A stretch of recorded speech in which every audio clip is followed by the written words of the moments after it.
கிறிஸ்துவுக்குள் அன்பானவர்களே, உங்களை சந்திப்பதில் மகிழ்ச்சி அடைகிறேன். மத்தேயு 19:26.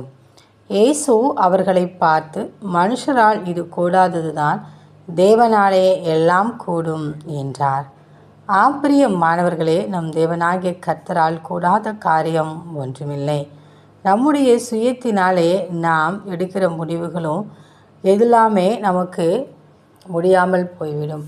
அதை நிறைவேற்றாமல் நாம் காணப்படுவோம். ஆனால் தேவனை கொண்டு, அவருடைய வல்லமையை கொண்டு, அவரை நம்பி நாம் எடுக்கின்ற ஒவ்வொரு காரியங்களையும் தேவனாகிய கர்த்தர் வாய்க்க பண்ணி தருவார். அவர் நம்மிடத்தில் எதிர்பார்க்கிற பரிசுத்தம், அவருடைய வல்லமை, அவருடைய கிருபையை நாம் நாடி தேடி அவரிடத்தில் நிற்கும்போது அவர் அளவில்லாமல் நமக்கு தந்து நம்மை ஆசீர்வதிப்பார். என்னுடைய சுயத்தினாலே நான் நிற்பேன் என்று சொன்னால் சீக்கிரத்திலே நான் விழுந்து போய்விடுவோம். எனவே ஒவ்வொரு நாளும் அவருடைய கிருபைக்காக நாம் காத்திருப்போம். ஐஸ்வர்யவான்கள் தேவனுடைய ராஜ்யத்தில் பிரவேசிப்பதை குறித்து அவர்கள் சீஷர்கள் விவாதித்து கொண்டிருக்கிறார்கள்.